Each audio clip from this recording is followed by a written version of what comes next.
Wow, মাশাআল্লাহ। দেরি কর দেরি কর দেরি কর দেরি কর বাবা, লিভ, তুমি এখন আইসো না প্লিজ। একজন উঠবেন। আচ্ছা ঠিক আছে, তাহলে আপনি যান। না না, আপনি যান। না না, আপনি যান প্লিজ প্লিজ। সমস্যা নেই, আপনি যান। না সমস্যা নেই, আপনি যান প্লিজ। ধর, আপনারা ভদ্রতা করতে থাকেন।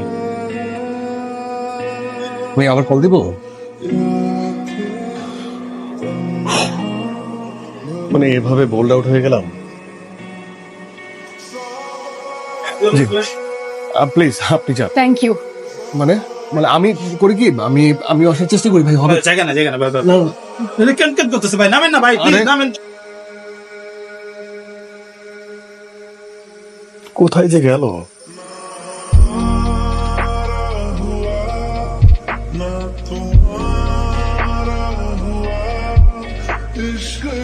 আর মনে হয় না খুঁজে পাওয়া যাবে। বলো তো, আবার আরেকটা হতে পারতো প্রেমের অপমৃত্যু। কি কথা বলছ না কেন? এখন চুপ কেন?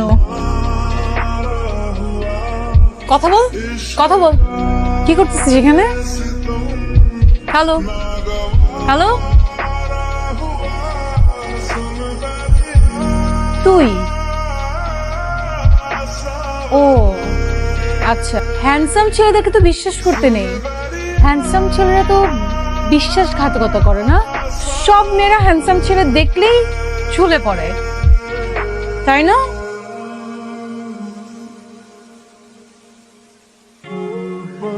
মানে মামলা করবো না, মানে মামলা করতে চেয়েছিলাম, মানে আমি ভাবতেছি এখন পার্সোনালি হ্যান্ডেল করবো। আর কিছু না, আমার বাইকের পেছনে মেরে দিছে, মেরে দিয়ে পালাইছে, যাওয়ার আগে আবার একটা গালিও দিছে।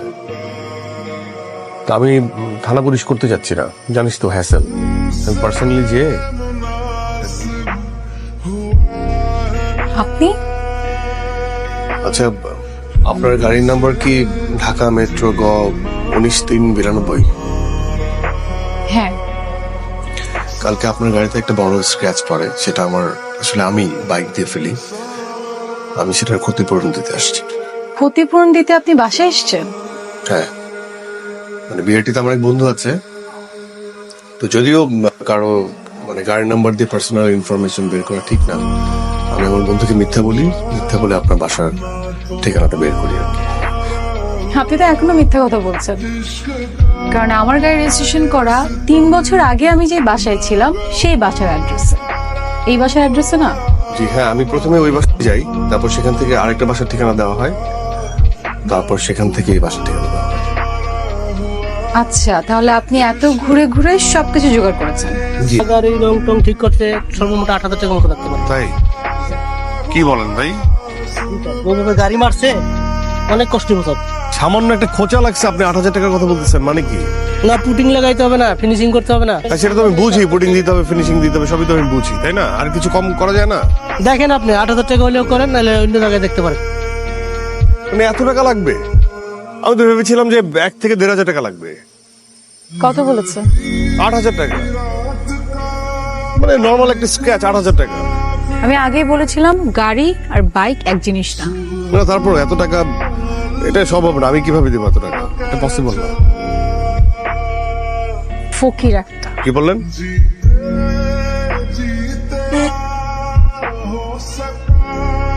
কি চান?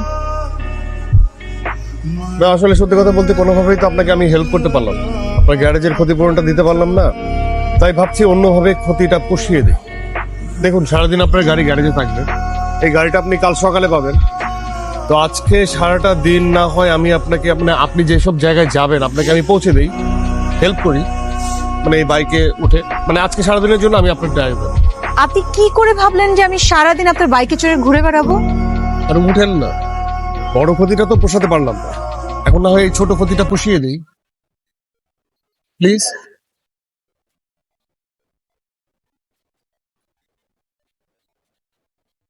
কি হলো?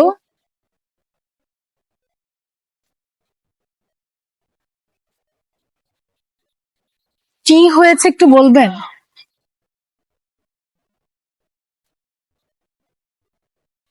এক্সকিউজ মি, এই খাবারগুলো রাস্তার যে পথ শিশু আছে তাদেরকে দিয়ে দিবেন, হ্যাঁ?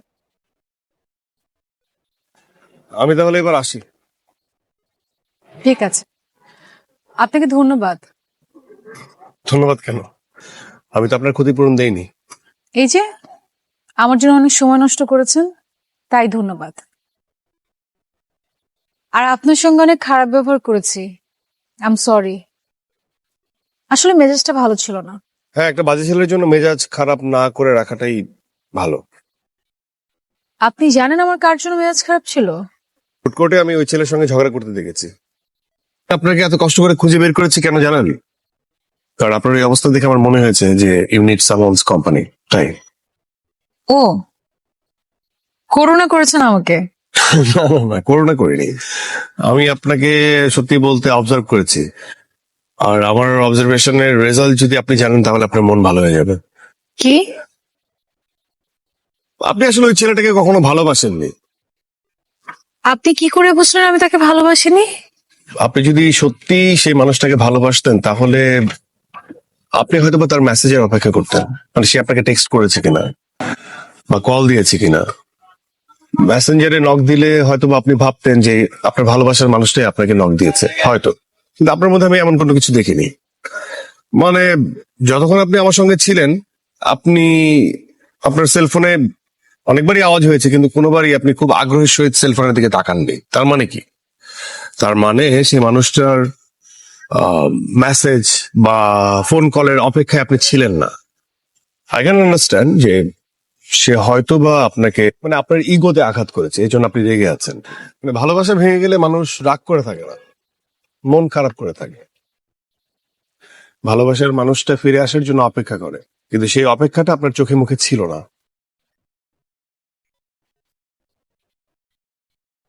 আপনার জন্য কত হয়েছে? না হ্যাঁ, টাকা লাগবে না, টাকা ভাইয়া সকালে দিয়ে গেছে। ও, জি।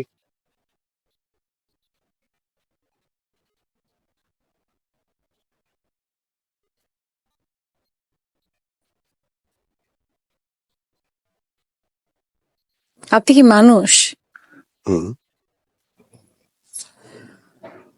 ফান না। 3 দিন হয়ে গেছে আপনার কোনো SMS নেই, কোনো ফোন নেই। আর যখনই আমি ফোনের সাউন্ড শুনেছি আমি দৌড়ে গিয়েছি, ভেবেছি আপনি SMS করেছিলেন। আপনি তো খারাপ কেন বলেন তো? প্রেমে পড়েছেন? ফর্মুলা তো তাই বলে। আরেকবার। কি? প্রেমে পড়েছেন বলার পর আপনার যে এক্সপ্রেশনটা সেটা আরেকবার। না না না না, এই এক্সপ্রেশন একবারই।